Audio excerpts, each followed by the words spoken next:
Do we have... We have 2 hours on the card. Okay. Yeah, we have plenty of time. Okay. So, and did you bring the hard drive back? Nope, I forgot it again. Okay. We'll get it, though. All right. We are rolling, by the way. Okay. Nice. Just cool. So let's go ahead and I guess we'll bring it in, right? Yeah. Do the... Turn up the volume on the sound pad button and thing. Boom.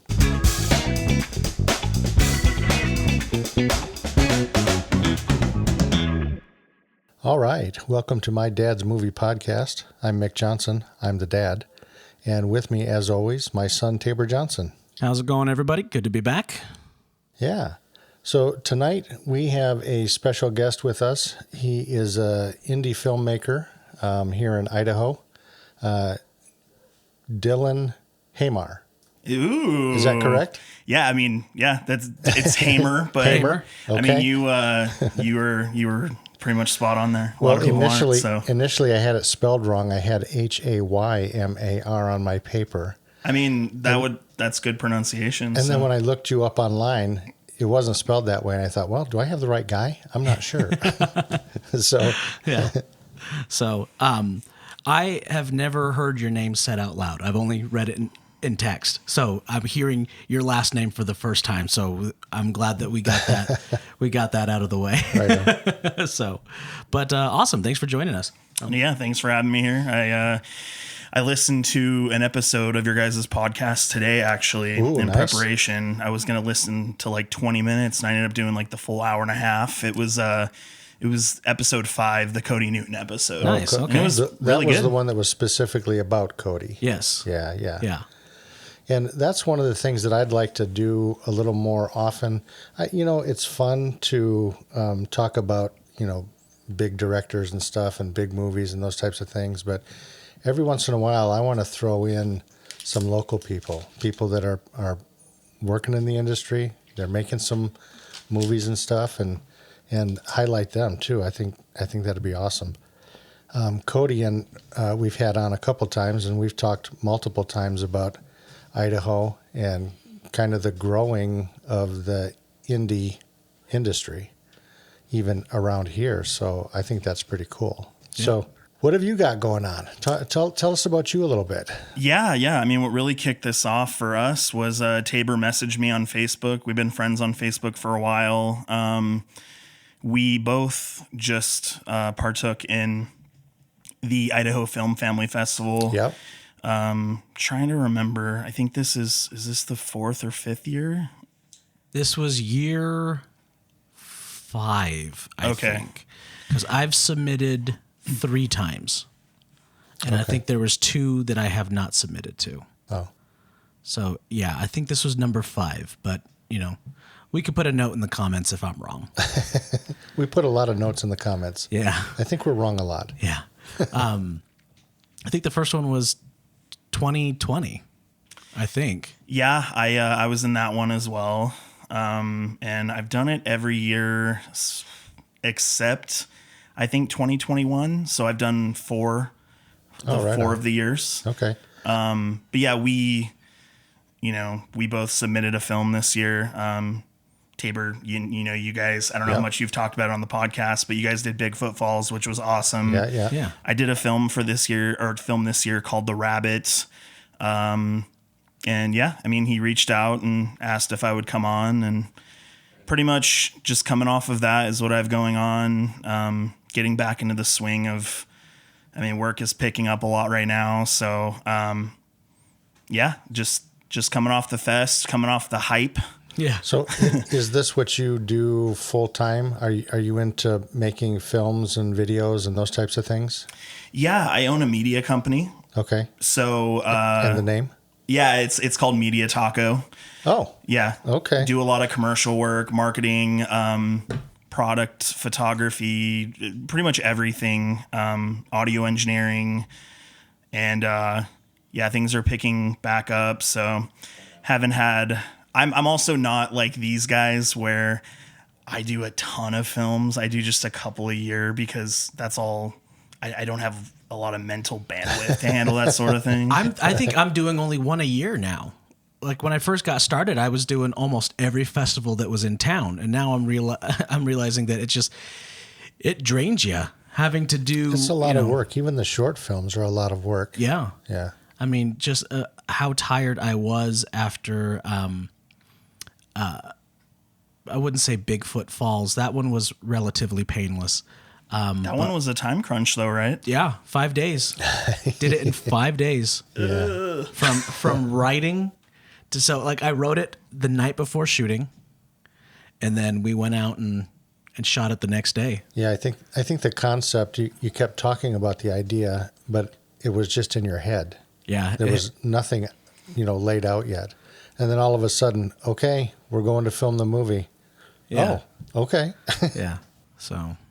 No, it was awesome. It was a great festival. I'd probably say that this year, I mean, every year has great quality, and I'm a fan of so many of those folks, but They brought it this year. this year was a good one. Oh yeah, Yeah. I agree. My wife and I, we've gone to the last 2 or 3, and so we were at this one also, and we noticed that the quality and the stories that were being told was just like head and shoulders above what we've been seeing before. So, yeah, and it was all of them. It wasn't like just you had 1 or 2 that, oh wow, that was really good, and then the rest of them are like, yeah, I don't know. It was like they were all really good. So Yeah. that was kind of cool. Yeah. I was very impressed with all the ones I saw.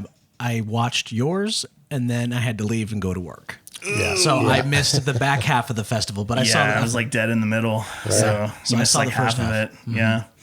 Yeah. No, it was awesome, man, and I think things like that. It's responsible for the growth, because all it takes is one domino to fall over and someone to blow it out of the water, Right. and then everyone else is like, wow, I need to bring it. I need to figure out ways to blow mine up too. Right, And then next thing you know, a few years into this fest in particular, you have pretty much like every film being awesome. Right. And Yeah. and people are taking notice.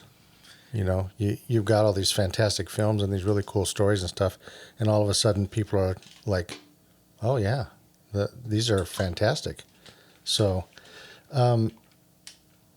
Vacant 12 Films, is that yours also? Yeah, that's my, well, I don't, I guess production label. It's not really a company. I'm not like doing write-offs. It's or not an anything. LLC. No. It's just like, hey, here's the team kind of thing. I And, gotcha. Okay. Yeah.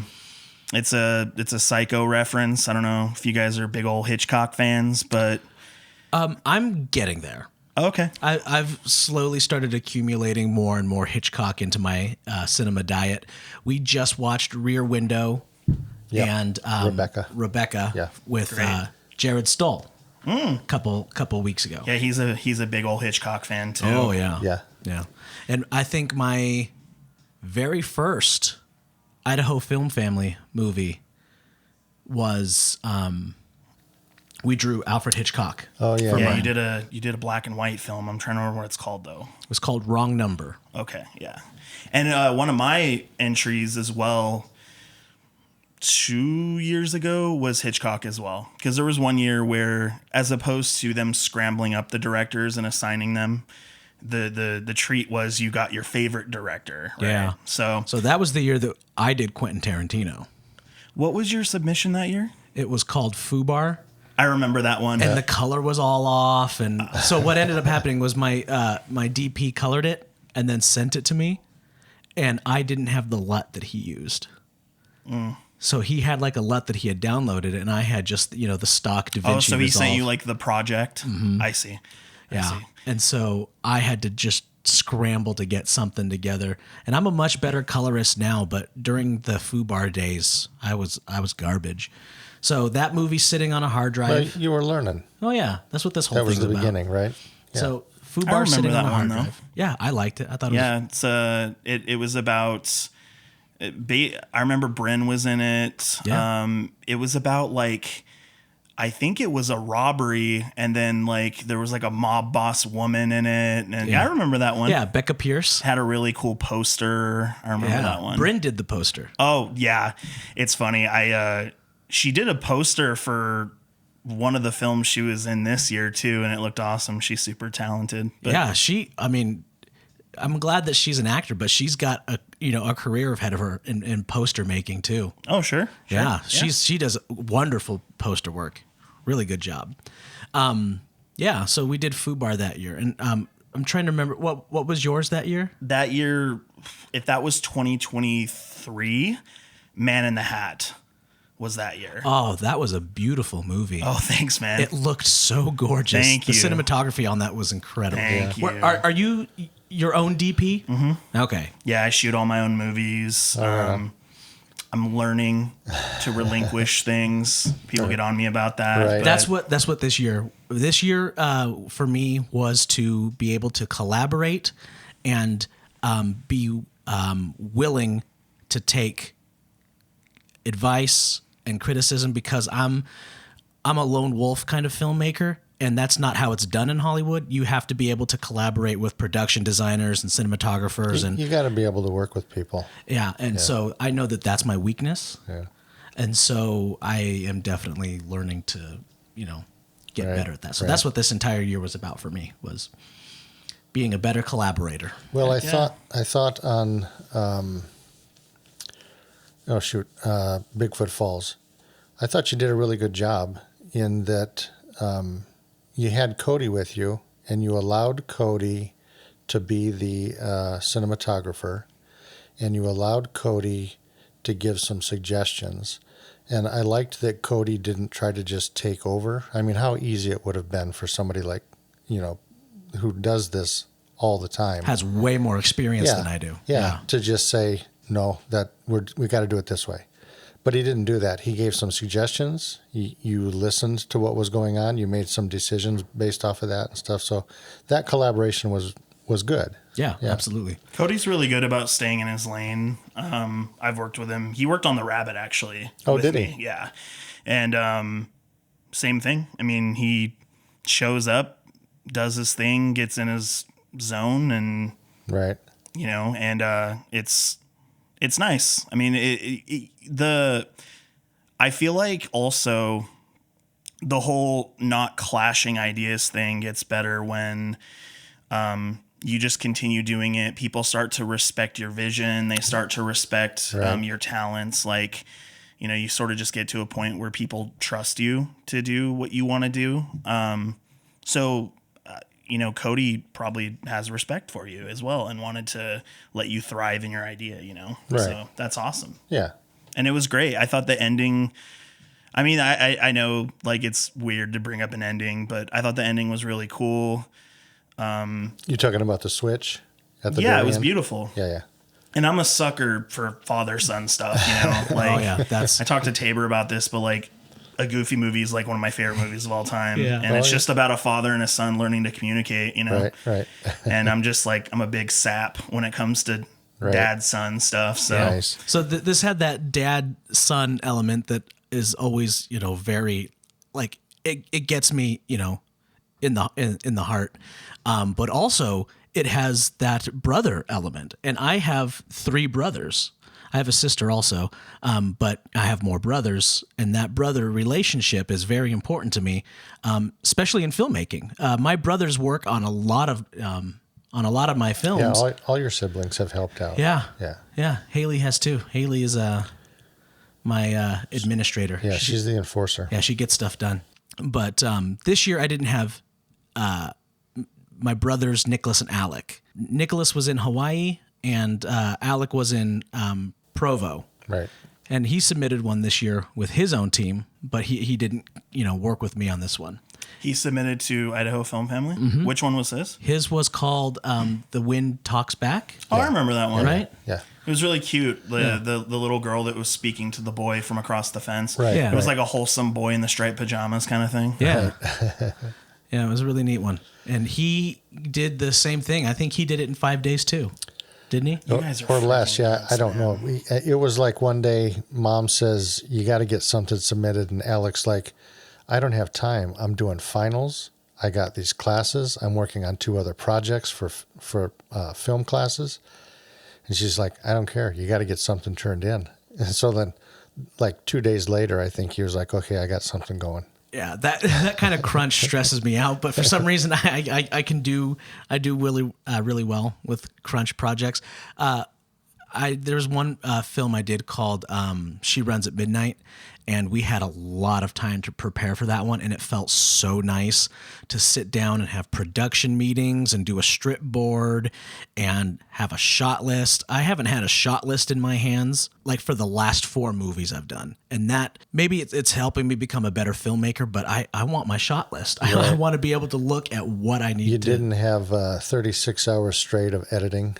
Yeah. That almost broke you. Well, no, She Runs at Midnight. That was also 36 hours of straight editing. Yeah. So we got crunchy at the end.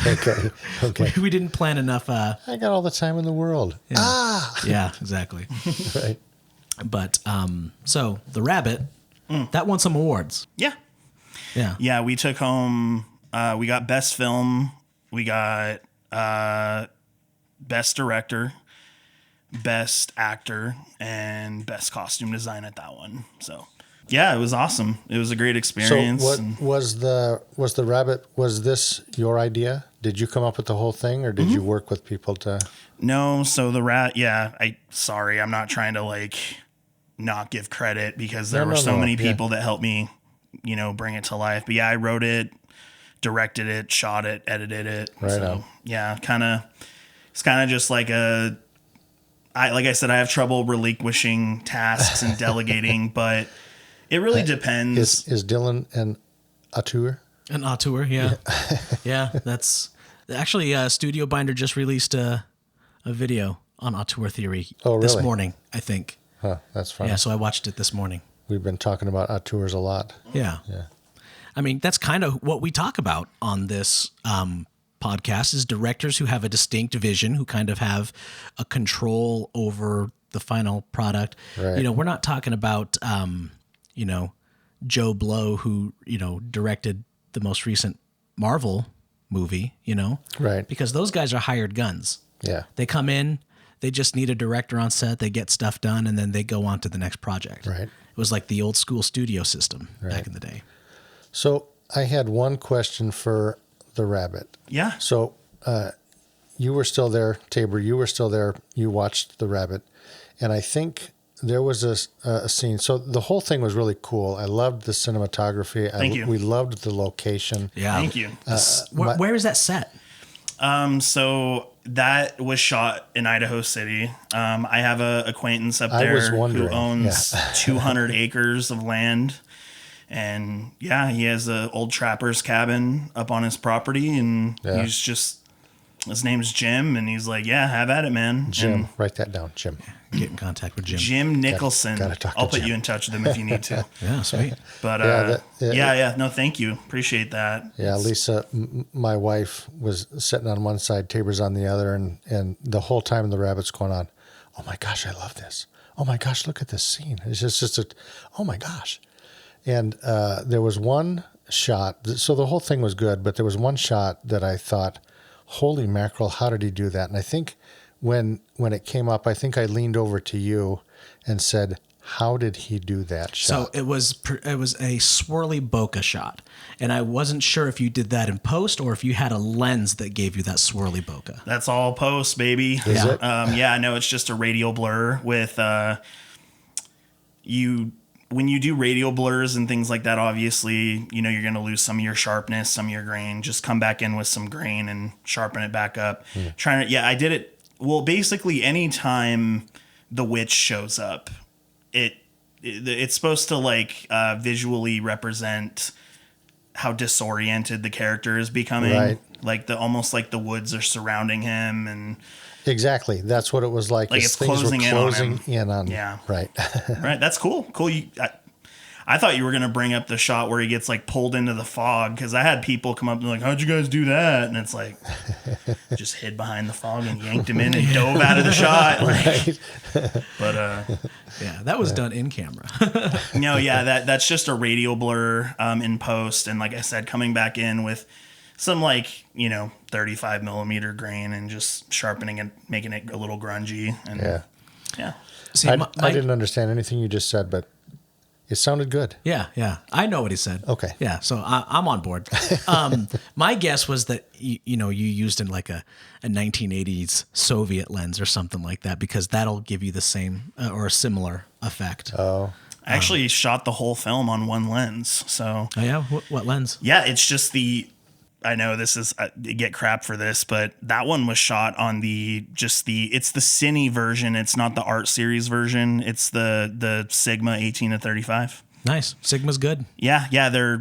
Their cinema lenses are great. I love their art series lenses too. You can get 18 to 35s like used for like $500. Like the cine ones, they're like a few grand, but they look almost freaking identical. Like what you're getting with the cine version is you're getting the smooth gear rotation. Yeah, you got the gears on there, and it's because I pull my own focus too, right? So I don't have a first AD like pulling focus for me. So I'm just sitting there and I'm just pulling on the barrel, and it's really smooth. So those cinema lenses are really good with that. I have a Sigma Contemporary, and I'm not a fan. I don't think the Contemporary looks as nice as the art series does. Yeah, and also Sigma, what you saw a lot this year at the festival, you saw a ton of what's the term I'm thinking of? I think everyone borrowed Cody's lenses. I don't know what lenses. Anamorphic. Yeah, so they all did the actual anamorphic, and they you de-squeeze it and all that stuff. It's a great look, and I'm a fan of anamorphic lenses. I didn't know which ones he uses particularly. I think he lent out a ton of his lenses. So on Bigfoot Falls, we used the Katos, which are because he has like a 2.0 Is it Siriu? Is that the name of the brand? I think he got rid of those. Oh, okay. Or maybe he still has them and he's lending them out. I'm not a fan of those. I think they look a little green, and I don't like the super saturated blue lens flares. But the Blazar lenses that he has a set of Greatjoys. I think he has two sets of Greatjoys, which are a 1.8 squeeze, and then he has the Katos, which are 2.0 squeeze. Yeah, no, and anamorphics nowadays are so cost effective too. Like you can get, I'm trying to remember, man, it's like the series, like they have different lines. Like you can get them like $500 a piece. Greatjoy is very inexpensive. Like, and going back to the Sigma thing, and we don't have to nerd out about gear the whole time, but, yeah, like the thing that I don't like about Sigma, because like I do a lot of corporate work, right? But I do have the cinema versions. They still look a little too digital, And when you're trying to like do a moody film, me personally, I'll slap on like a black Pro Mist filter or something like that just to like soften up that digital sharpness, because those lenses are extremely sharp. Because the art series ones, those are photography lenses, but even the cine ones are pretty sharp. So you got to soften it up and make it glow. When you're working with fog too, it's just it was fun. It was all fun.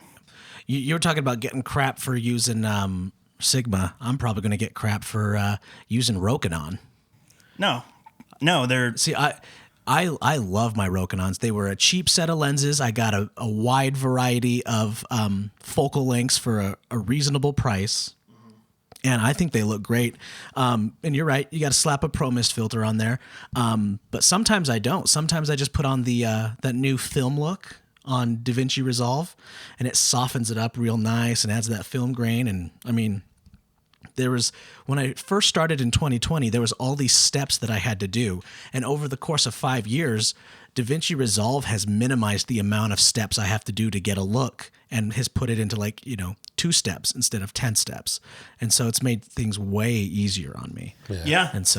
And my only reluctance with anamorphic is, and they sell them in different variations, whether it be amber or blue. I freaking hate lens flares, man. I hate lens flares. Like, no diss to anyone that gets lens flares in their films, but I don't like that look.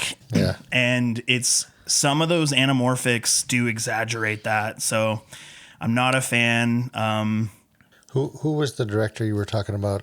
Who it's all about lens flares. J.J. Abrams. Okay, Yeah, there it is. I guess. Yep. That's Yep. been I mean, like that's been the verified Star Trek now. films and even his Force Awakens and Rise of Skywalker. Yeah, there's lens flares all over the place. It's annoying. It's like, and they're cool. Like, again, it's like it should be a tool, right? It shouldn't be like your whole identity. It should be your crutch. Right.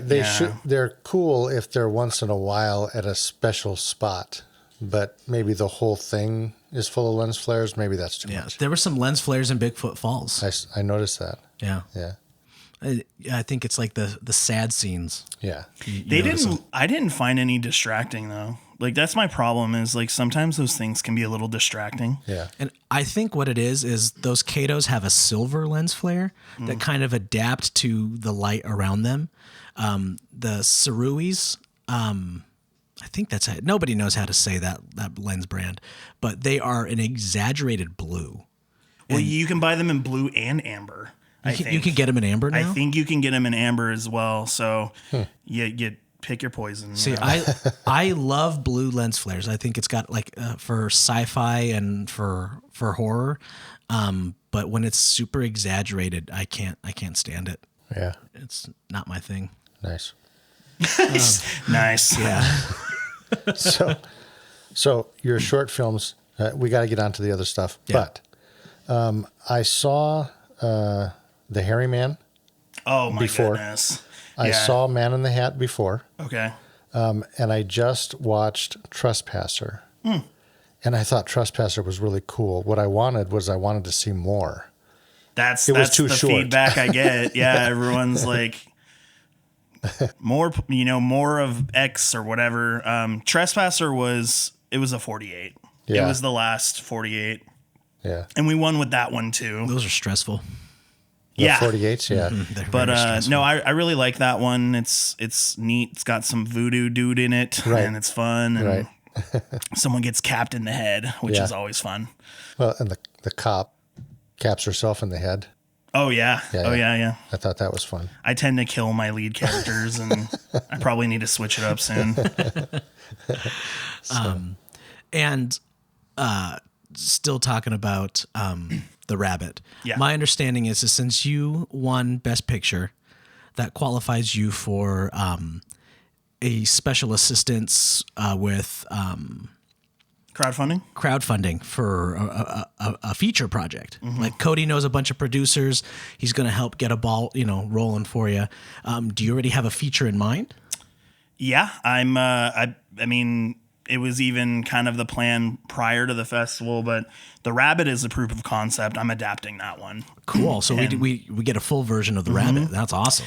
Oh, yeah. Yep, and that's really just I'm writing it when I feel inspired, and it's cool. I'm really stoked on it. It's got some really cool people involved already. Right on. Yeah, it's gonna be great. You bringing actors back? Yeah, totally. And I mean, instead of a single native man, I'm going to do a tribe. And I don't know if I can say this just yet, but there's a potential. You can say whatever you want. One of my heroes could potentially be scoring the film for me too. So, Oh, wow. Huh.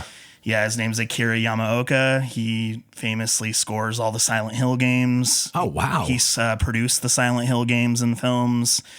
He's pretty much my favorite composer of all time. All my films are inspired by him. So had been kind of having like an email thread with him for a while. And Oh, there you go. so that'll be part of the Kickstarter campaign too, is like, because like the rabbit is very much inspired by Silent Hill and survival horror and that sort of thing. So Nice.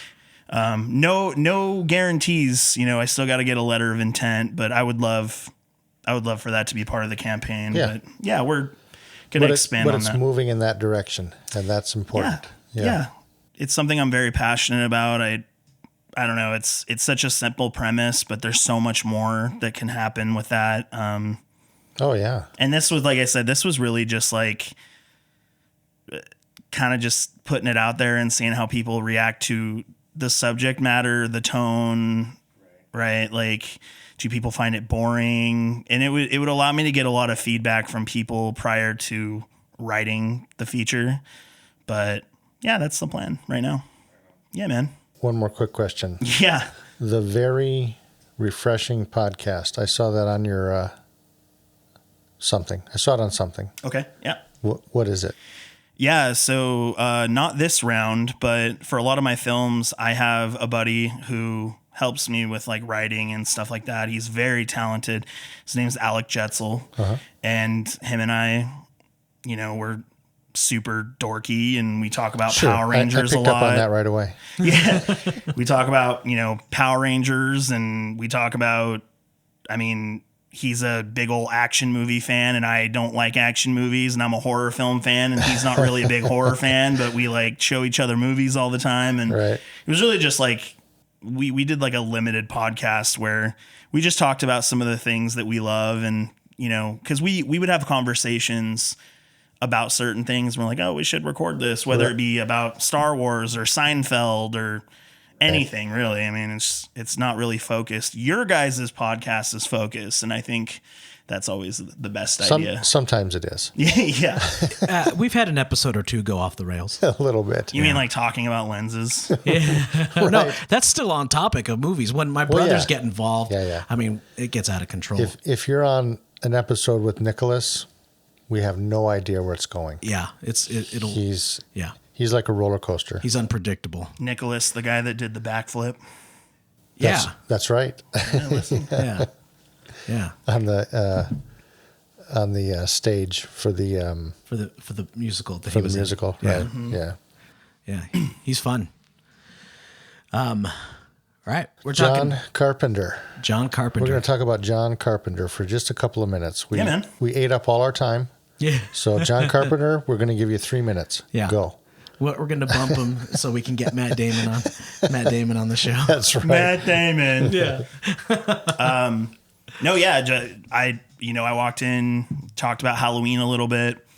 It's my favorite horror movie of all time. It's my favorite movie of all time. I love Halloween. I'm a Friday the 13th person myself, but you cannot deny how incredible Halloween is. Oh yeah, it was the first horror film I ever watched. Oh, nice. It's my comfort movie, and a lot of the garbage aside in the franchise, I love Halloween. I love Halloween. Halloween 3 is one of my favorite movies. It doesn't have Michael Myers in it. Halloween 3 is incredible. It's like I love that movie. You brought up in our Facebook conversation. You're like, yeah, think of an underrated movie, and I'm like, that one's kind of getting its roses now. Yeah. But Tommy Lee Wallace, who directed that, like, good golly, like Halloween 3 rocks. It's like every year for me, I watch that. It's a fun But John one. Carpenter, sorry. Yeah. Tommy Lee Wallace was the production designer, right? On Halloween 1? Yeah, he did that set design, things like that in Yeah, Halloween 1. And then he directed Halloween 3. I think he spray painted the mask, the Michael Myers mask. I think that was him. Yeah, it was. Yeah. It was.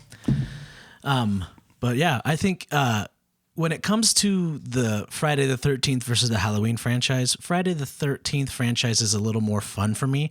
But if you were to cut out all the movies and keep the first one of each, Halloween, hands down. That first Friday the 13th is nowhere close to how good Halloween is. Yeah, I'd probably give it full disclosure here. I'm not a big Friday the 13th fan, but it's so there are entries in that franchise that I really like.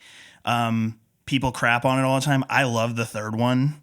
Friday the 13th Part 3, I think, is awesome. Yeah, it's fun. Two is awesome. I think if you were to put if you were really to like put the best of the best up against Halloween 1, you'd probably have to say like Friday the 13th 4, I'd say would probably be. Oh. The final chapter is probably, Yeah. Where does Scream fall into these? Scream's awesome, dude. Yeah, Scream is, to me, pretty freaking consistent.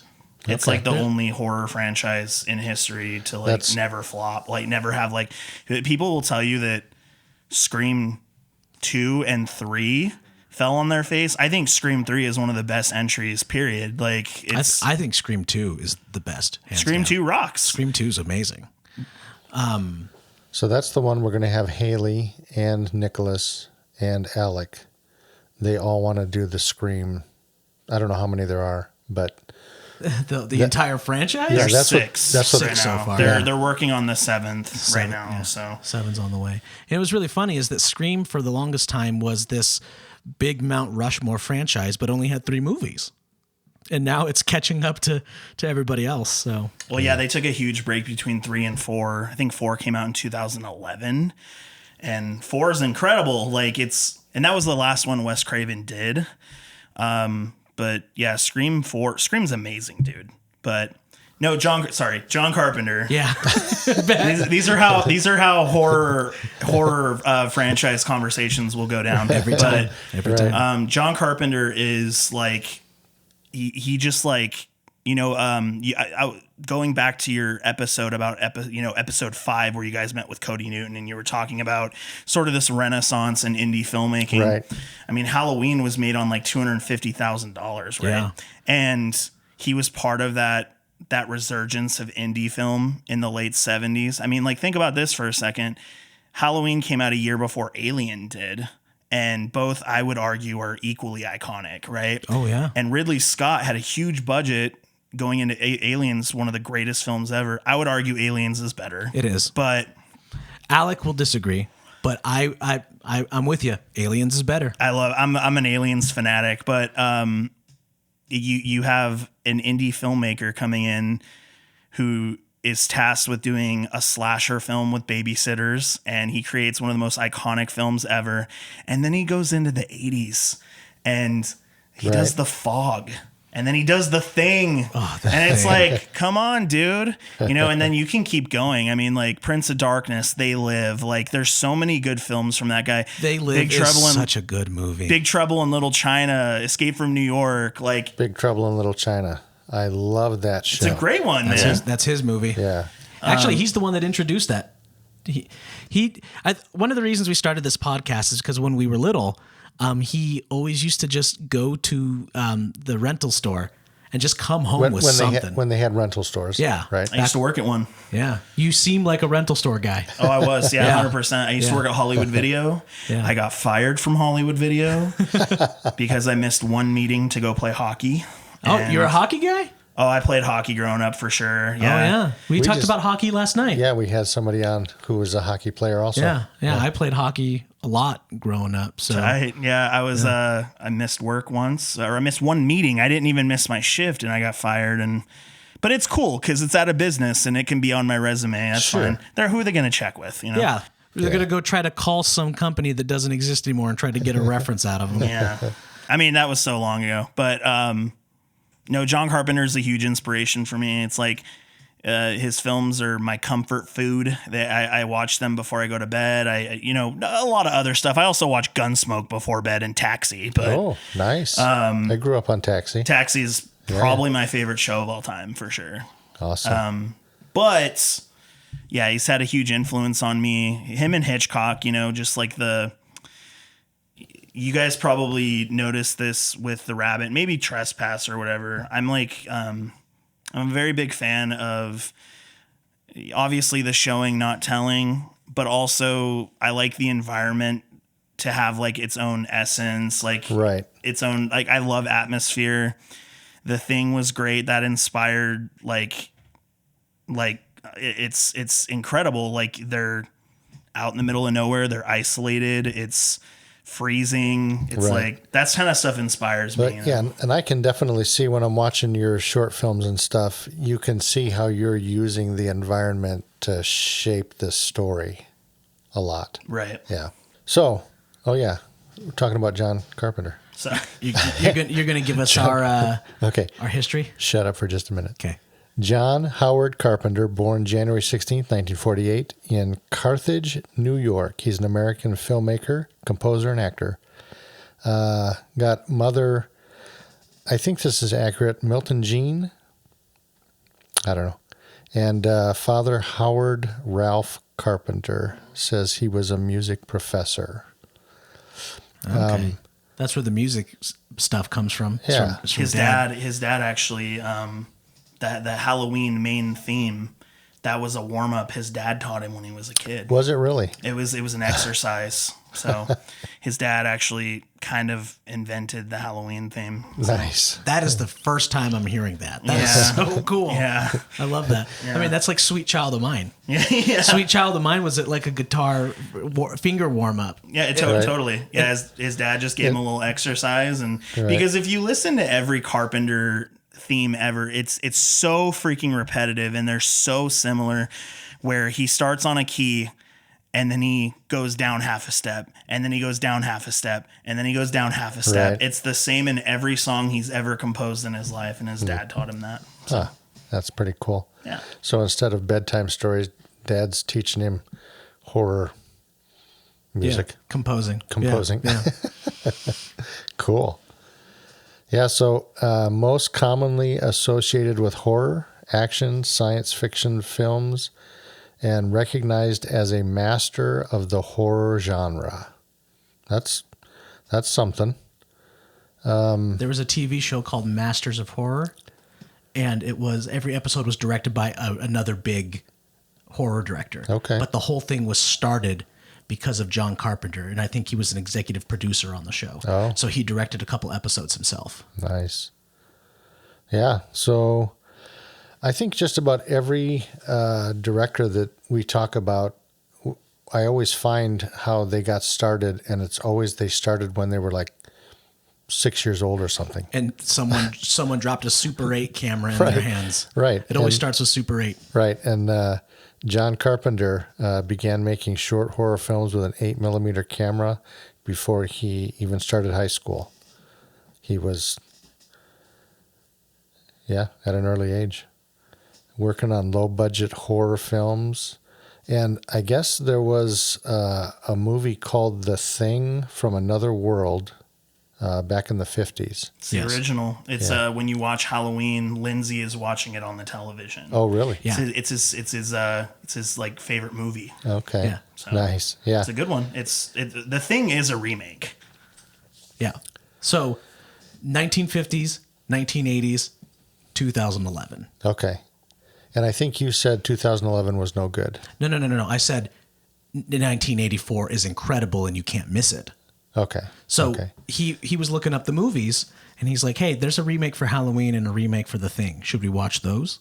And I'm like, no. You got to watch the originals. Well, then I was thinking, maybe we should do like a comparison. The original and the remake. What do you see by the two different directors? Well, I think The Thing 2011 was it? It's a prequel. Oh, don't give it away. Oh, sorry. Spoiler alert. Yeah. I wanted him to. Yeah. Sorry, 14 years later. No, it's okay. It's okay. I don't know if I can convince him to watch we it. spoiler alert But just about everything. You just can't. You can't top it. And it was like kind of a failure when it came out. Oh, really? Like people didn't go see it in theaters, and all this time later, you also talked about episode 5 of your podcast. You talked about cult films. Right. The Thing like superseded cult, and now it's like iconic. It's iconic for special effects. It's iconic for cinematography. It's iconic. I have a friend named Austin, and he swears up and down The Thing is the scariest movie he's ever seen in his life. It's super scary. We're talking about The Thing. Yes. Okay. Yeah. I keep derailing you. Yeah. I'm sorry. No, you're fine. This is what we want. I think you guys, Tabor, you were watching The Thing one night. With Nicholas and Alec. Yeah. And you walked in and you're like, this is dumb. and And I you left.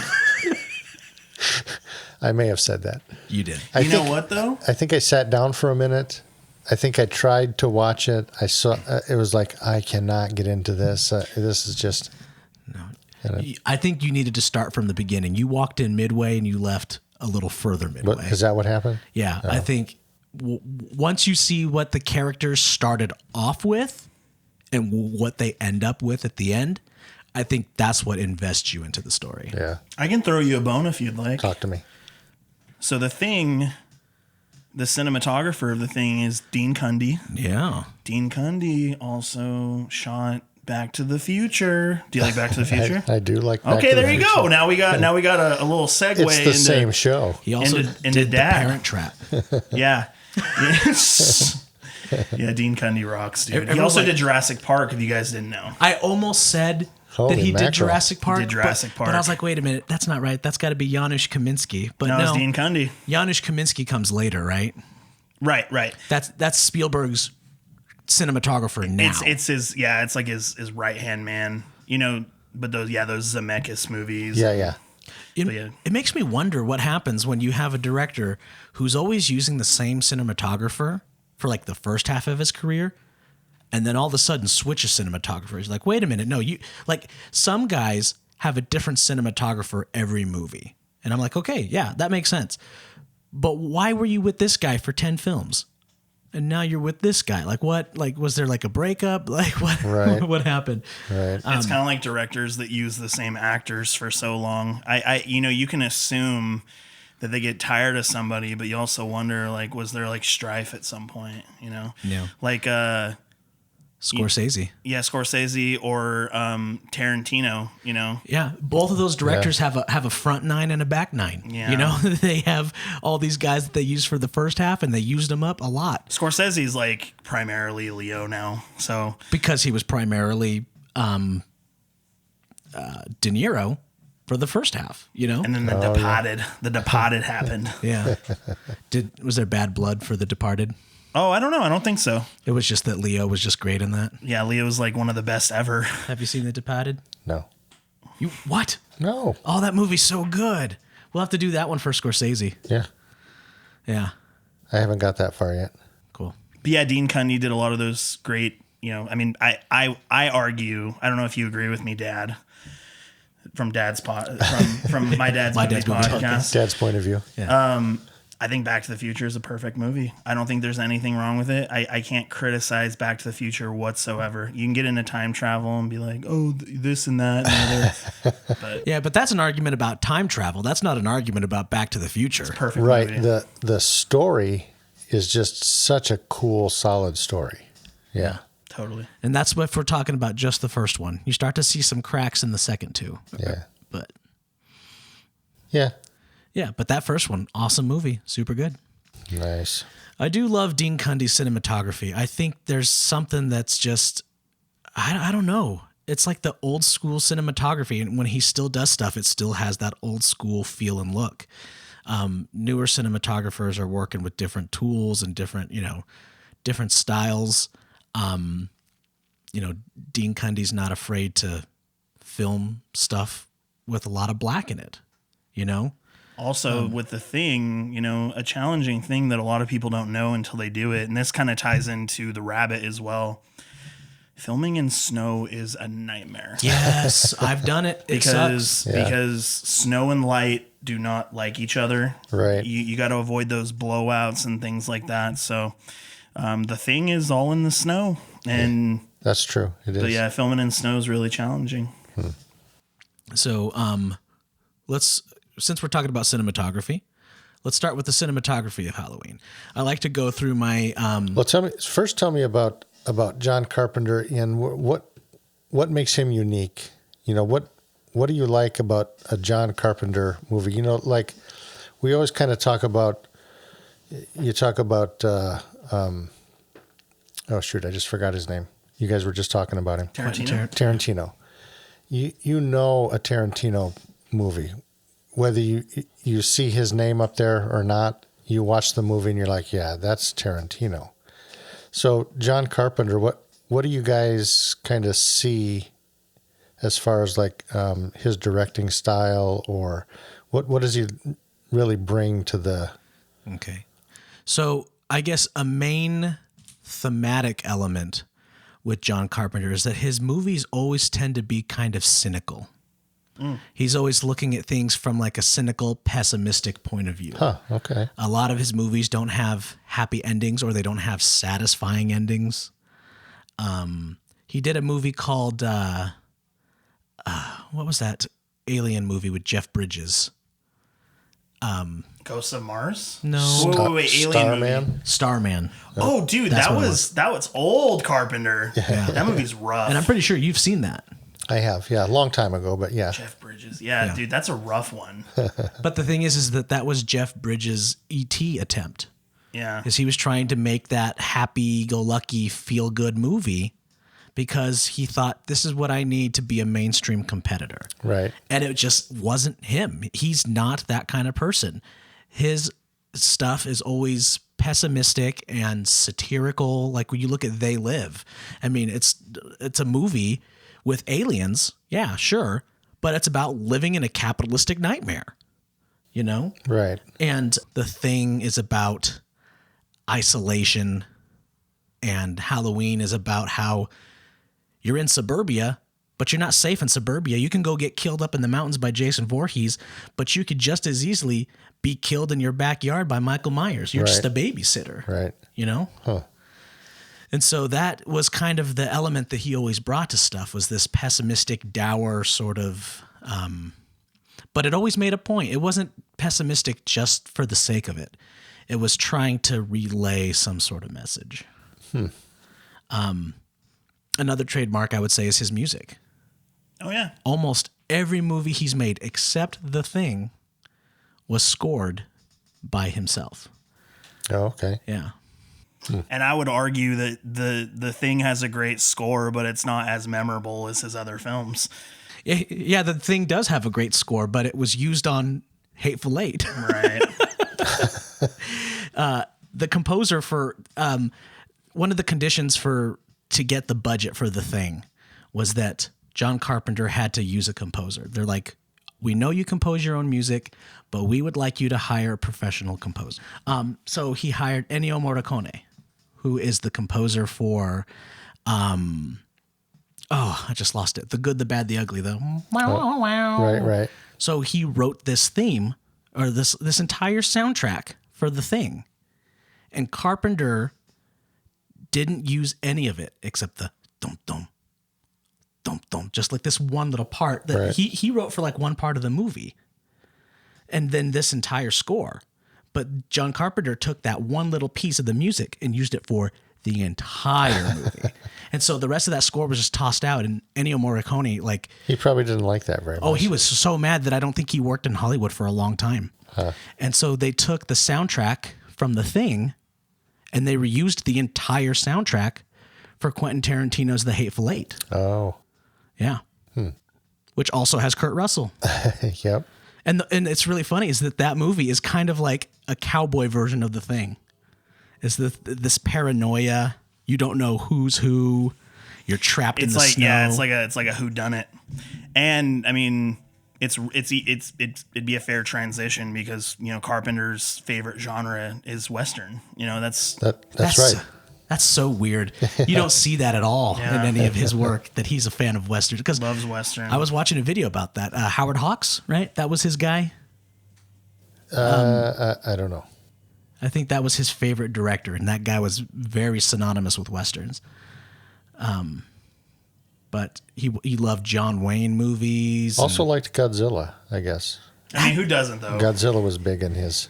See, that's the thing, is that it's really weird, is that I didn't realize how big of a deal Godzilla is to people. I was just like, yeah, whatever. But we've had a ton of people on the show who absolutely really freaking love Godzilla. We did an episode on Godzilla. Right.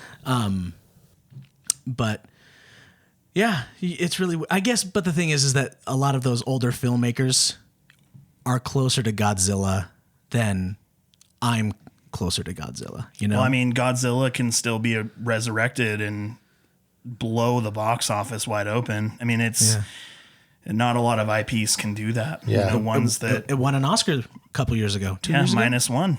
Yeah. And, but yeah, I mean, really, Carpenter is like part of, again, I'm going back to your guys' phrasing, right? It's like this independent film renaissance thing that's happening, right? Where, you know, you had George A. Romero come in with Night of the Living Dead, and he went on to do bigger stuff like The Crazies or Dawn or Day of the Dead. But it's so inspiring to see somebody do a lot with so little, and to see, you know, because we see success stories in indie filmmaking all the time, but to make something like iconic that's like synonymous with pop culture, and it's something people talk about all the time, like, it's with so little. I mean, it's like every decade has one, right? Or multiple, you know, and it's like, yeah, John Carpenter of the late 70s. Well, earlier than that, he did Assault on Precinct 13 as well prior to Halloween. Precinct 13. I think I may have seen that. Yeah, they did like a really bad remake with John Travolta, I believe. Lawrence Fishburne was in it. I know that. But I thought it was Ethan Hawke. But I'll have to look it up. Don't quote me just yet. Yep. Oh no, I'm thinking of Taking Pelham 1, 2, 3. John Travolta was in that one. But every decade has this like independent up and comer that's really great. I mean, you know, the early 90s we saw Kevin Smith do that, right? Yeah. Where someone takes something so little and it just like blows up and everyone's inspired by it and it just rolls in this new wave of filmmakers, Right. you know. I've been, you know, you guys mentioned kids with cameras. I was the same way because every Halloween, my dad and I would watch Halloween and my mom would show me all these movies as well, like crappy movies like Child's Play 3 or like whatever the case is. All these doo-doo 80s slasher films, you know, like Iced or, you know, April Fool's Day or whatever. Right. But it's inspiring to see people do a lot with so little. And the cool thing about Carpenter too, and going back to the Boise scene as well, I think a lot of local filmmakers, the thing I really like about a lot of these guys is they just like experiment with so many genres, right? Like me, I'm a one track, I have a one track mind, right? Like I do horror and Right. that's it. But like, See, and that's how I am. yeah. Which is why I wrote this movie about brothers, and it's like a drama piece, but there's still freaking Bigfoot in it. You know, there's Yeah, still yeah. that little horror. gotta There's get that element. like late night spook scene or like when Bigfoot gets near the camera. But Right. Carpenter comes in and he does these like, and prior to horror, he did, you know, some other stuff, but he becomes like synonymous with horror. But then he starts doing real goofy, fun stuff too, right? And it's like, you're like, oh, this guy's versatile. Yeah. And I mean, like, think about other directors of that time as well going into the 80s. Man, Wes Craven had so many crappy freaking movies. Have you guys ever seen The Hills Have Eyes 2? It's awful. Wes Craven Deadly did that? or Deadly Friend. That movie sucks, dude. But like John Carpenter, he did get bad towards the end, but like consistent, man, like icon. And I've talked about this before with people like at parties, but I haven't talked about this on the podcast yet. Why do good directors go bad?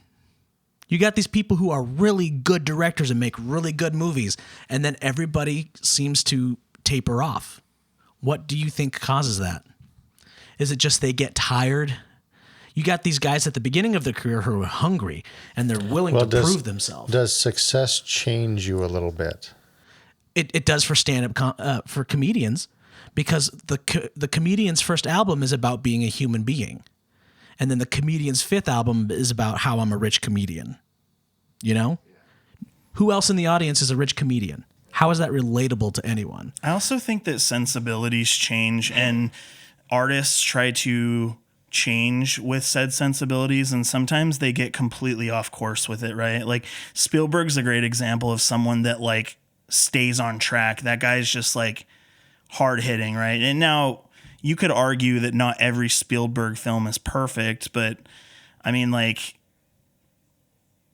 there are people that stay on track with sensibilities. They Right. change, they evolve.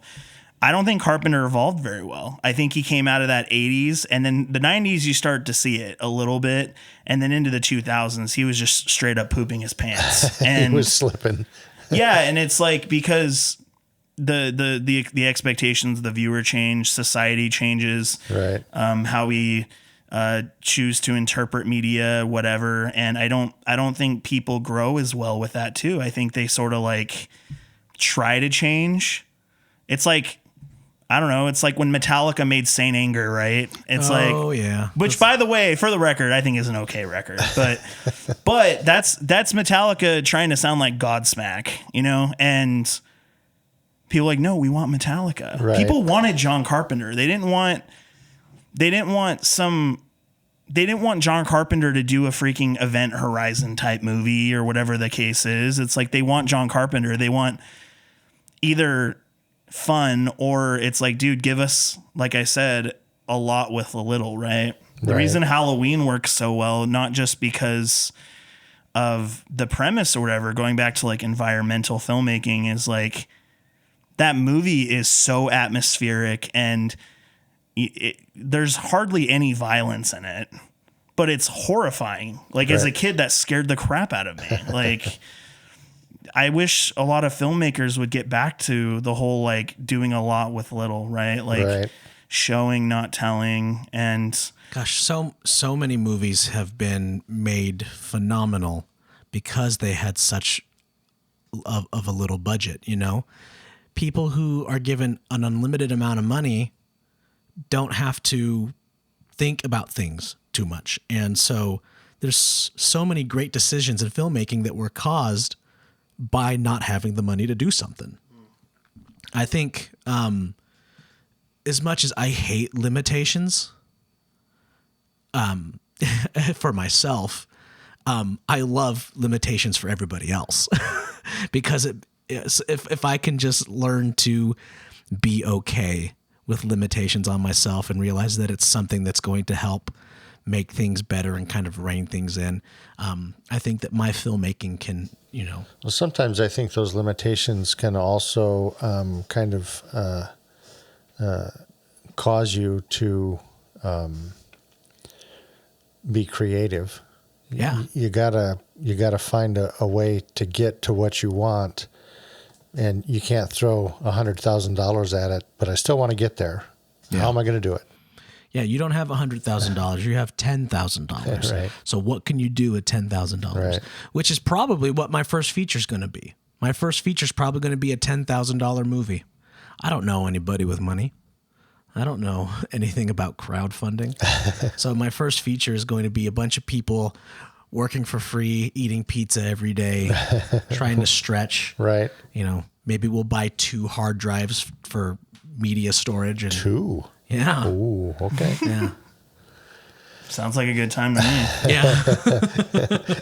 I'm up for pizza. Yeah. Got your dad on board. So, I had seen where it looked like he was supposed to, or potentially was going to, do some other movies, and you were talking about kind of getting outside of the John Carpenter and going off into other stuff that didn't turn out very well. Top Gun, Zombieland, Tombstone, The Exorcist 3. I read that all of those he was going to potentially do, but turned it down for one reason or another. I was kind of wondering, you know, what would these shows have been like? You know, Tombstone is like one of my all-time favorites. If John Carpenter took it over and... Well, we know for sure that Kurt Russell still would have been there. Yeah. Yeah. But plus maybe a creature. Yeah. Yeah. Oh my gosh. I think John Carpenter could have done Top Gun. Honest to God, because we're talking about a really good era for him, and you see that like versatility. Yeah. Now, admittedly, I'm not the biggest Top Gun fan anyway. It's a great movie and I respect it, but like you're getting into the 2010s, like Zombieland, Carpenter would have crapped the bed on that. That would not have been good. I think John Carpenter could have done Exorcist 3 and it would have been marginally better. I don't think it could have been much better because a lot of people consider Exorcist 3 to be really good. Really? Okay. Yeah. Oh yeah, it's got Chucky in it. It's probably Brad Dourif. Yeah. Yeah. It's a great movie. Yeah, but yeah, I heard that there's only Exorcist 1 and Exorcist 3. There's no other movies in that series. Exorcist 2 is just kind of non-existent. Yeah, I've never heard of it. Oh yeah, Heretic. Yeah. But yeah, John Carpenter, I don't know. I think he could have. He stretched his legs in the 80s. He could have done some really cool stuff. And I love those fun. I love the filmmakers of the 80s that were, because when I first got here, Tabor, we were talking about movies like Terrifier. I don't like Terrifier. And I was wondering if you didn't, because when you said you like those movies, huh? I was like, that That feels like a jab. No disrespect. Like those movies are successful for a reason. They're impressive. The directing is great. They created another slasher icon. I don't like modern slashers, and it's because I feel like The atmosphere's gone. well, and also for me personally, like I feel like modern films, I feel like for me personally, I just need more than that. I need like I appreciate that Terrifier 2 and 3 tried to implement some lore and there's all this weird goofy stuff happening, and those movies don't take themselves too seriously. But I mean, the 80s was so iconic because it was a very fun decade for horror films, right? I mean, even me personally, like I love Joe Dante so much. Like The Burbs is one of my favorite movies ever of all time. I absolutely love Gremlins. Oh, the Gremlins rocks. series is incredible. But John Carpenter could have done The Burbs. John Carpenter could have done Gremlins, you know, because it's monsters. yeah, and it's like it's goofy and it's fun. Like We don't have enough animatronic puppet monsters anymore. Yeah. We need to bring that back because that was a fun era. But I think he could have. I think he could have done Top Gun. What a weird world that would be. yeah, Kurt Russell Kurt is Russell Goose. is exactly. Kurt Russell would be there. No, he'd be Maverick. Yeah, of course he would. Yeah, and I would love it He would be a great Maverick. because I love me some Kurt Russell, dude. Yeah. That's awesome. I love Wyatt Russell. We're not using him enough. We need more Wyatt Russell. I need more cowbell. Yeah. You have a fever. Yeah. There's he Did you see he was Overlord? Yo, I have not, but I was going to because like it looked very Wolfensteinish. Yes, that's why I watched it. I was Yeah. like, that's the Wolfenstein movie. Yeah, I wanna that's watch why that. I wanted to watch it too. Yeah. Because we can't get a good Doom movie. I wish we could. I know. Now, does he know that in your movie, the sound that you used? I don't think did you catch that when you watched Bigfoot Falls? That I slipped some Doom sound effects in there. What really? Yeah. From are we talking like 1990, 92. what was it?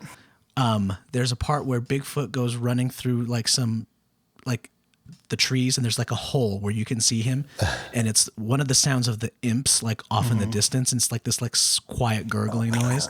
Yeah, that's the noise. That's the noise. Yep. And then there's a noise where when he falls off the cliff. Is it still in the film? Yes. You posted it. I think I'm gonna have to go check that out. When he thuds and hits the ground, it's the imp dying.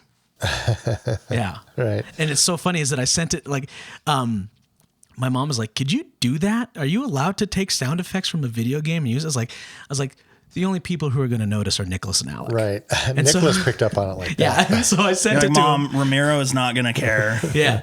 Yeah. And so I sent it to my brothers, and they were like, "Did you slip some Doom sounds in there?" You know what I wanted to hear? I watched it again today and was listening to those little sounds, but what was playing in my head for those things was that Bad Fur Day. Mahi, mahi, mahi. Oh, Conker's Bad Fur Day. Yes. Yeah. Yeah. Dude, I'm a big old slut for Doom. So I love Doom. Yeah. Every time a new Doom game comes out, I buy it. Oh yeah, I'll drop Dark this- Ages. I'm ready for it. I'll drop the $60. Like I was just playing Doom Eternal like a week ago. I blew the dust off the Xbox, and that's the only time I play video games is when I get a hankering for Doom or a little bit of Destiny, and that's about it. Right. So How are we doing on time? we're an hour in. Oh, we're doing really good. Yeah. So pick which movie you guys want to focus on, Halloween or The Thing, and then if we have time, we'll get to the other one. But Well, I think we've talked a lot about Halloween already. yeah. We want to move on to some of the thing. sure. Yeah. Yeah. I mean, the reality here is I don't know much about these movies. So And I'm honestly, I know you want to keep it focused, but if I'm down to talk about any movie you want, like I don't care. I mean, we're you must have told me that you liked Halloween when I was asking you which movies you liked. Yeah, and then Did you called me or you text me, or like, I think you text me, you were like, yeah, we're going to talk about David Fincher. And I was like, what? Right. I had asked him. He got me mixed up with another guest, and he's like, oh yeah, we're going to talk about, I'm like, he's like, who do you love? I'm like, oh, I love John Carpenter. And he's like, we'll talk about David Fincher. I was like, okay. And we're going to talk about these movies, Zodiac and The Game. Yeah. And his response back is like, okay. If I didn't think we were doing I mean, that. but- I could podcast. give you hot takes about David Fincher and probably get beat up for it, but so then, are we not a David Fincher fan over here? love David Fincher. I think Seven is so overrated. It's I love the atmosphere. I love the look. Brad Pitt sucks in that movie, and I cannot stand it. I love Morgan Freeman. I think Zodiac is a phenomenal movie. Fight Club rocks. I love David Fincher. I just think, come on, Gone Girl? Like, let's talk about it. My opinion is the opposite of yours. I think You think Seven is better than Fight Club? I think Fight Club is overrated. I could see that. And I like Seven a lot more. Yeah. But I agree with you. Is it Brad Pitt that's overrated, or is it the movie? No, Brad Pitt's great. Okay. As Cliff Booth. Love him in that. But I do, Seven's inspiring. Like, I did a film for Idaho Film Family last year called Son of the Morning. I don't know if you saw that one. Nope. It was very Seven-ish. So I might have. yeah. Refresh my memory. It's about the killer that's painting his victims, and it's based off the 3 temptations of Jesus Christ. Oh. Oh, maybe I didn't see that one. It's in the oven right now. It's got 2 films ready to go. So, Nice. but David Fincher rocks, dude. Like, I love David Fincher. Yeah, so it was hilarious to me because I sent him the message in the beginning to find out who he liked and what movies he liked. And I didn't write any of it down. So then when I got back home, I'm trying to remember now, who did he say? Who did he like? I can't remember. So I'm looking stuff up. And then I got him mixed up with the David Fincher episode. And so Matt. Yeah, we talked to Matt about that one, but I got Dylan, right? Dylan, yes. I got. You're getting them confused See, again. I'm getting all mixed up already. Yeah. So yeah, I'm sending him. Okay, we're doing David Fincher. We're going to talk about Zodiac and The Game. Yeah, And I'm gonna zoom in. right. Yeah. And I was like, dude, I can drive over. Are you sure? and Like, then I hang up or something. I can't remember. We were texting, and then I realized, oh God, what a cluster. So I got that wrong. So I got to get back to him. Okay, disregard everything you I just literally said. called me 20 seconds after. Yeah, when I realized what I did. So then he's like, I forgot that he was here, and I was thinking he was in Provo, and so I'm telling him, yeah, you just call in, and it goes to my phone, and it goes in directly into the thing, and everything will be fine. And I hang up, and I'm going, son of a bitch, I did it again. No, so I got to call him again. Yeah.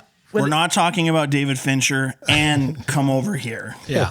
Yeah. Right. See, if I had my choice, I would definitely like to have the guest here in the house talking about. I love the phone calls, but I definitely I love having the guest in house. So, yeah, I'm glad you decided to come over here instead of calling in. So I appreciate that. Yeah, it's not far. I live in Meridian, so Oh, okay, yeah, it's better than the Boise drive, yeah, just by a little. yeah. So give some feedback about The Thing. The Thing is easily one of my favorite horror movies of all time. I love this thing. The ending infuriated me the first time I saw it, but then after that, every subsequent time of watching it, I'm like, nope, it has to end this way. And I'm glad he stuck to his guns because they tried to force him to change the ending of the movie. Who's they? Oh, they. I don't know they. The government. Okay. Yeah. No, I'm just kidding. The executives. Did you guys get that? Yeah. Okay. Ronald Reagan. The actor. Is he still working behind the scenes? Yeah. Well, we could thank Reagan for They Live. So yeah, it did it. So originally, everyone was really hot on The Thing, and everyone was kind of like, on E.T. Everyone's like, this might be Spielberg's first stinker. And so they were putting all this marketing into The Thing, and E.T. was starving to death. And then they did the test screenings, I think a couple weeks from each other. and the test screenings for E.T. were through the roof, and the test screenings for The Thing bombed. Huh. And so the executives shifted gears immediately and sucked all of the marketing funding from The Thing and dumped it into E.T. What's going to make us money? Yeah, and E.T., of course, was a phenomenon, and it was everywhere, and it stayed in theaters for months. And The Thing bombed. Yeah, didn't make its money back. It might have made its money back. It came out positive, but barely, and critics hated it. People just didn't. It's weird. Roger Ebert needs to lay off the fatty foods. Yeah. That's the title of an episode of South Park, by the way. Like I think The Thing it's his magnum opus. It's the best movie he ever made. Yeah. He actually says that. Yeah. John Carpenter stated of all the films he did, this is his favorite. Well, think about this for a second. Imagine you're him and you get a chance to remake your favorite movie of all time. Mm-hmm. And it admittedly, Thing from Another World is not something that people it's like Cronenberg with The Fly, right? It like literally replaces the original for everyone involved. Like you look back, nobody remembers that there's a 50s version of The Fly. Nobody remembers that there's a 50s version of The Thing. Nobody remembers the original Blob as much either. Like sometimes films just replace. I like The Blob a lot.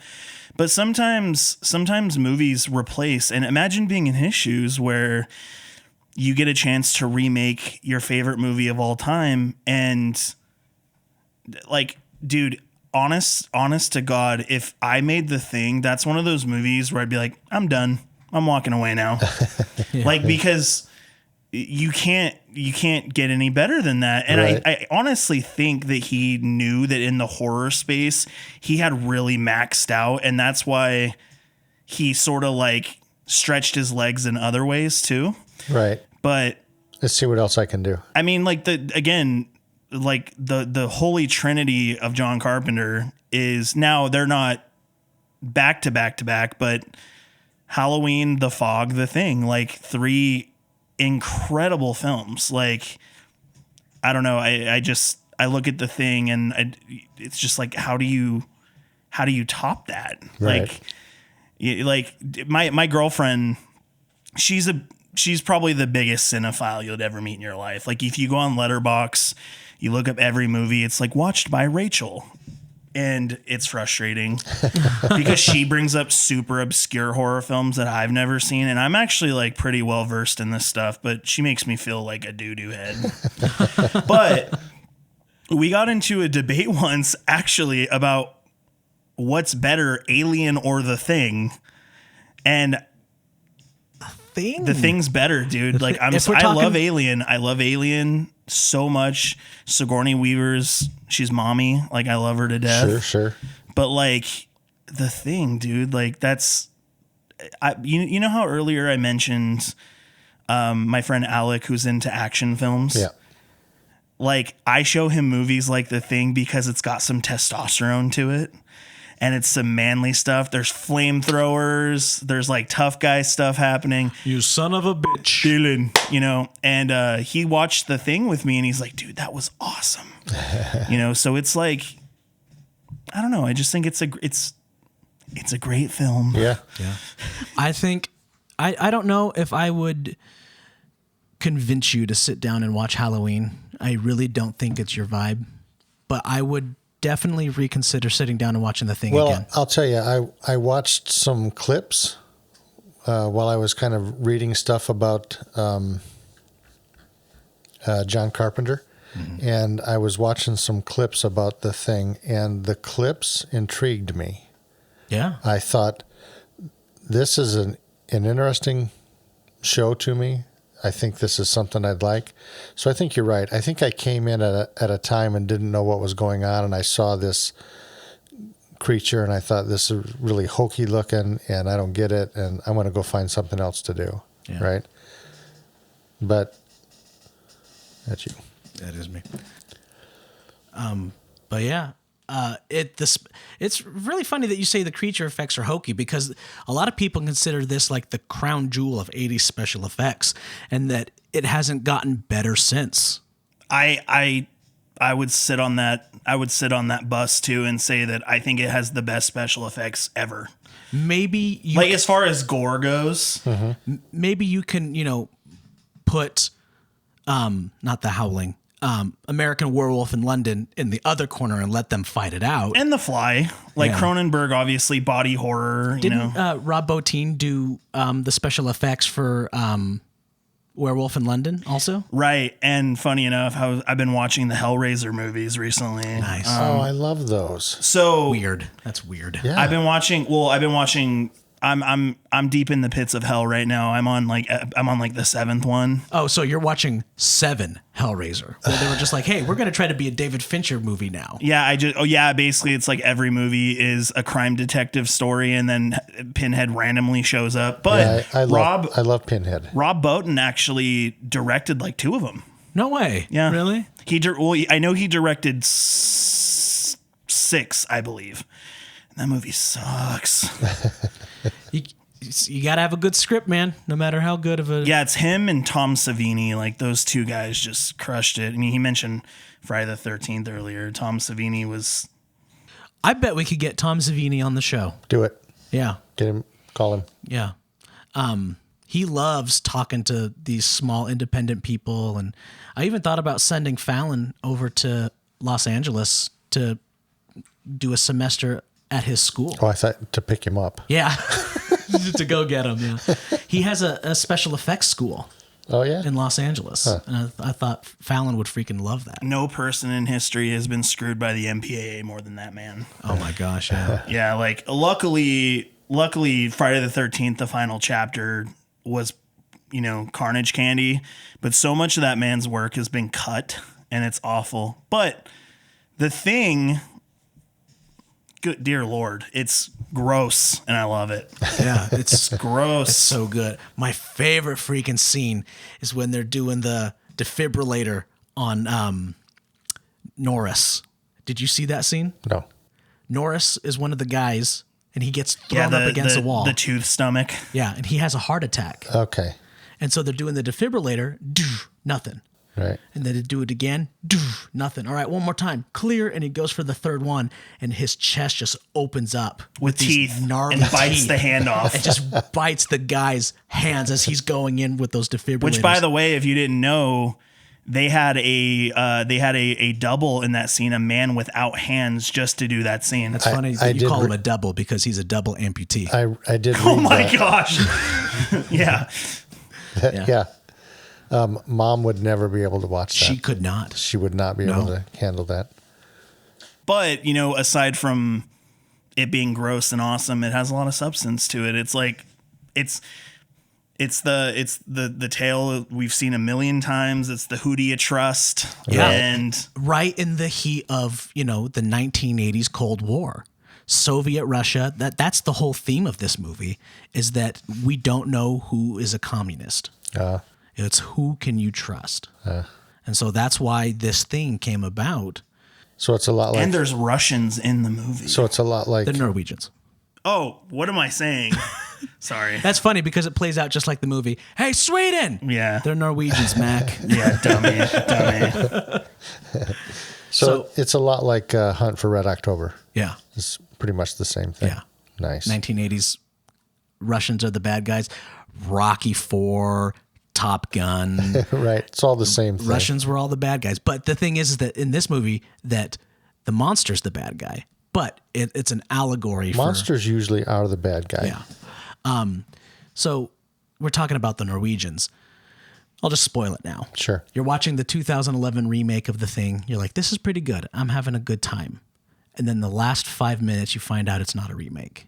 I mean, it's not a prequel. It's the first. It's not a remake. It's the first base, essentially, It's the Norwegian base that they go to in the film. So the movie starts with these 2 Norwegian guys in a helicopter freaking out. Right. And you don't know why. And then they die at the very beginning of the movie. The Americans shoot the Norwegians and kill them. Sure. That's what you do. And then you're stuck in the American base for the entire movie. The remake takes place in a Norwegian base, and you don't know what's going on. You think it's a remake of this movie. Right. And then the movie ends with these two Norwegian guys, the two lone survivors of the attack, Chasing the dog. getting into the helicopter, and then you're watching the 1980s version start playing. And you're like, no, this like, you know. And bad CG aside, it's not bad. It's not a bad movie. It's not bad. And but it's genius because in the original they go to this base. They're like, we need to figure out what was the deal with these guys. Yeah. Right. Why did the Norwegians go crazy? They sort of see like the aftermath of what they're about to experience. They went through the same thing that the other base is going to go through. Right. Exactly. And there's so many things in the 1980s version. You walk through, there's an axe stuck in a wall. You're like, okay, that's creepy. They walk into this other room, and there's this guy who's laying in an office chair with his throat and his wrist slit, and the blood has pooled out of his veins, and it is frozen before it hit the ground. Oh, so he's got these blood icicles hanging out of his wrists. And you see all of these things happen Right. in the remake. You see the axe go into the wall. You see that guy go into the room and slit his wrists. Right. And you could argue that like that's not cool. You know, you could say like, I like the ambiguity and I like the filling in the gaps with my brain. But if you're going to, they shouldn't have done it in the first place. But if you're going to, I think they chose the best route possible. I like the callback things. Every once in a while. Callbacks I love it. I think the only mistake was that they didn't do CGI initially for the movie. They shot the entire movie with practical effects like they did the 1980s version. And then when they went to the premiere, all these special effects guys went to watch this movie, and they see that all their special effects are gone. That the production company had painted over it with CGI. Do I need to go spray that? No. Pause this for 2 seconds. Let me feed that. All right. We are back. And we're back. There we go. Yeah. Sorry. Yeah. Now a word from our sponsor, Grape Crush. Yes. If we just keep plugging them, eventually they'll give us money. Have you ever tasted a rainbow? You will if you drink a Grape Crush. Yeah. Perfect. Grape Crush. So, we are at the hour and 30 mark. Do we want to rate these movies? Yeah. I think probably a good time. Yeah. Get them rated. And What's the official rating that's scale a you really use? good question. How many shows have How we many done? grape crushes out of Yeah. We haven't done that We one haven't done yet. a Grape Crush how yet. many berries? Yeah. I think we've done 10 shows now. Almost. Are we on I think 10? so. I think Yeah, we've done. I think this might be our 10th. And of all 10 shows, we've never had a rating system. A unified it's rating always system. different. Yeah. Every single time. I think the last one we did with David Fincher was 0 to 10 minutes trapped in a basement with Roger Rabbit. Like, could you do it? Dean Cundy also shot Roger Rabbit, if you didn't know. Oh, yeah. Dude, Sorry, going back to cinematographers. that movie's incredible. Dean Cundy does such a good job. You could do. I mean, if you're doing like the dad scale, how many belt whoopings do you get? Belt whoopings. How many belt whoopings. spankings? Yeah, belt spankings. How long do you stand in a corner? How many minutes? Yeah, how many minutes? Yeah. All right, let's do that. And belt swats. That's what we're doing today. Okay. 1 to 10 belt swats. Now, what I don't want is I don't want health and welfare to come to my house and get I'm 34. On me What are they gonna do? Because I'm spanking Tabor right now with a belt. So Yeah, this guy's beating his son. The guy comes over. Go home. Yeah, you just get an assault charge. Yeah, like, just get in your car get and in your leave. car and leave. Yeah, why are Yeah. you still here, man? yeah. Pull your pants up. All right, let's start with Halloween. Okay. Are you're sitting this out? Well, yeah, I mean, I really can't. I mean, You've never seen Halloween? I haven't seen Halloween. That's crazy, And man. and No, I mean, I know it's not your thing, but like, that's like, Well, that's the thing.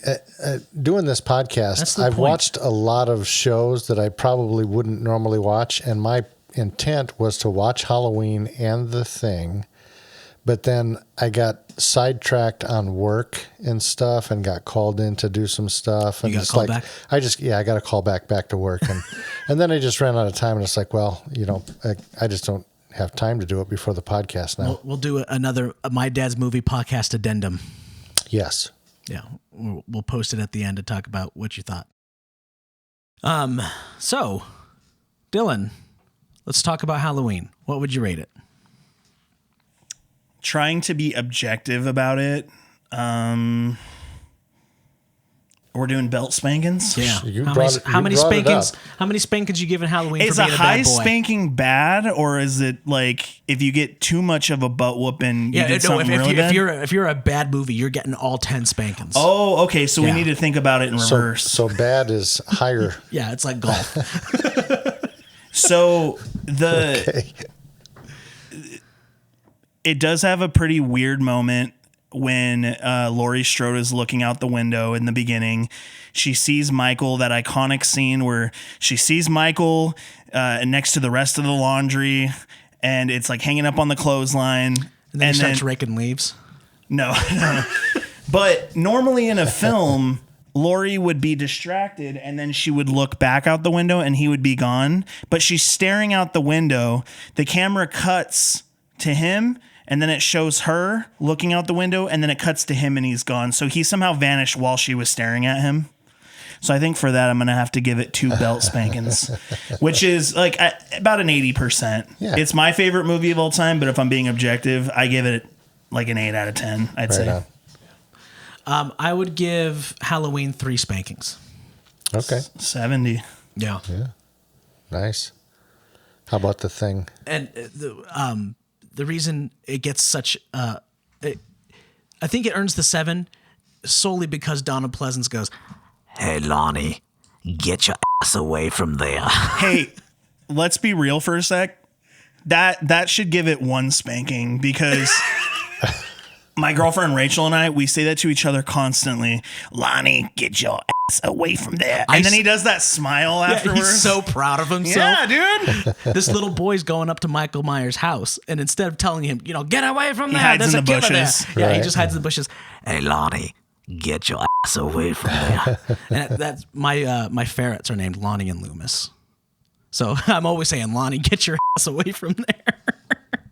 And it's named after Dr. Samuel Loomis. Dr. Sam Loomis. And not Sam Loomis from Psycho. Yes. Yes, correct. All right. Now we'll rate The Thing. What do you give it? 1 spanking, 90%. Ooh, holy mackerel. Yeah, Yeah.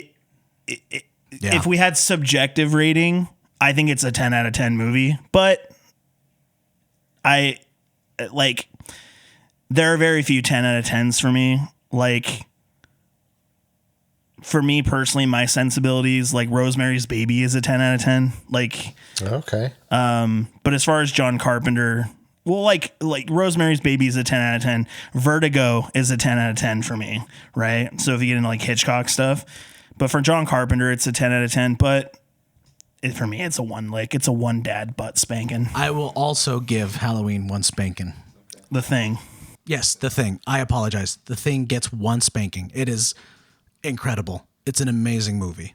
Easily one of my favorite horror movies of all time. And dad needs to watch it. Yes, you do. Yeah. Which one? The Thing. The Thing. Yeah. I plan on it. What would you give Back to the Future? Back to the Future. Do. Yeah, I'd give Back to the Future probably 9 out of 10. So just 1 butt spanking? Yeah. 1 spanking. Yeah. Okay. Because I love the story. I love the characters, the flow of it. And then also the whole traveling, Back to the Future type thing. That's pretty cool. I just got a Christopher Lloyd's autograph recently. Shut up. Yeah. That's awesome. I had him sign my Taxi poster. Taxi, yeah. Taxi. He was Reverend Jim. Yeah. Was- Jim Ignatowski. Was he surprised that it was Taxi and not He Back was to the out of Future? his freaking mind. He's so old he doesn't know what's happening. It was the last convention he was ever going to do, so I had to go meet him. And Michael J. Fox was there too. Oh, nice. But off top, you can cut this out. I just have to ask you. Zemeckis films, I ask everybody this. If we bring it Back to the Future, what is a better Zemeckis film, Back to the Future or Forrest Gump? What's a better movie? Back to the Future, but Forrest Gump is incredible. Yeah, I'd probably have to go with Forrest Gump then. Really? Yeah, I would. Yeah. Okay. I think Forrest Gump's like one of the best movies ever made. Yeah. but even though it's conservative propaganda. No, I'm not getting into that. That's a video essay. That's not a podcast topic. Yeah, I love Forrest Gump. That movie's so good. Yeah. So good. But yeah, maybe we'll bring you back on for Zemeckis. I mean, I'll come back on for whatever. I just we love haven't done movies. Zemeckis yet. Yeah. Yeah. We can talk about Zemeckis. We can talk about. I'd come back for a Scorsese episode, honestly. Oh, After you show your dad The Departed. The Departed. Departed. Yeah. Probably should have him on for like maybe a Top Gun thing or something. That might Dude, Force that him might be at fun. gunpoint to watch Top Gun. you're gonna put me in situations where people. I'm watching The Thing. Okay. You're doing. I've seen Top Gun though. Now I haven't seen What about- Top Gun Maverick. I was just gonna say, did you see Maverick? No, the movies like that coming out in theaters make me so dry. Yeah. Like I don't. But if I'm forced to watch certain movies, it's the same thing with Guy Ritchie movies. I don't ever want to see a Guy Ritchie movie, but if someone forces me to, I'm like, oh, that was pretty good. Yeah. That's like Tabor with foreign films. Oh, I love that. He won't see a foreign film unless somebody forces him to see it. And then I like he likes it. I was not going to sit down and watch Godzilla -1. But you're a horror fan. You got to watch foreign films, buddy. Yeah.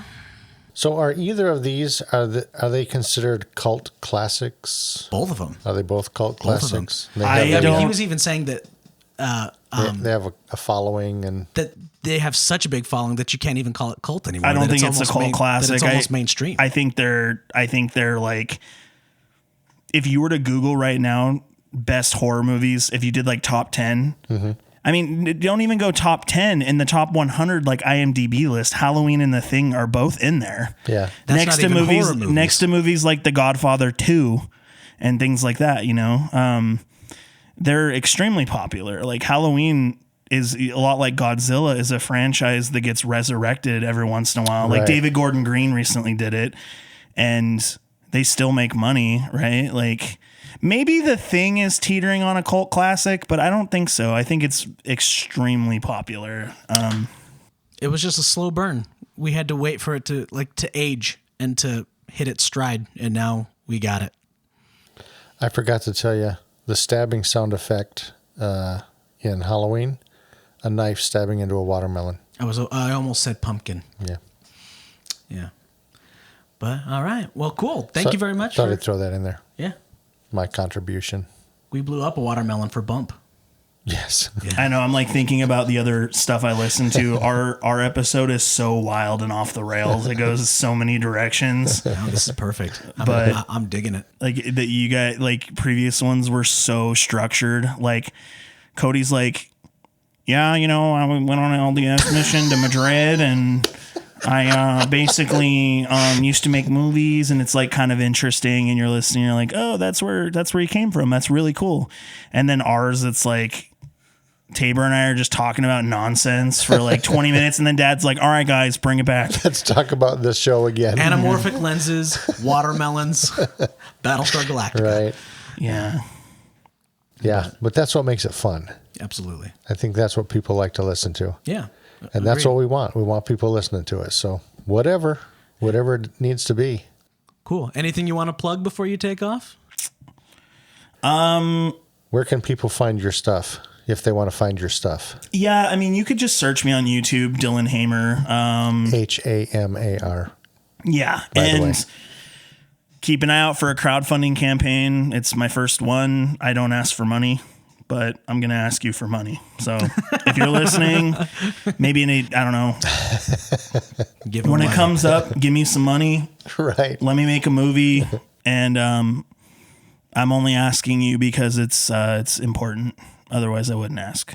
Yeah. Well, if it's based on the rabbit, the short was awesome. So I think the full length one is going to be Absolutely. awesomer, if that's a word. Only one belt spanking. Yeah. Yeah. All right, Rabbit. On your way. Thanks for listening to My Dad's Movie Podcast. We had a lot of fun creating it, and we hope you enjoyed it. For more content, please check us out at Facebook and YouTube at My Dad's Movie Podcast. And always If you'd like to help support us, please check out our Patreon at My Dad's Movie Podcast. Awesome. Well, thank you for coming on the show. This was fantastic. Yeah. Yeah, thank you for having me. Yeah, it was a good time. Should we play us out? Push the button. All right, let's you do know it. how to do it.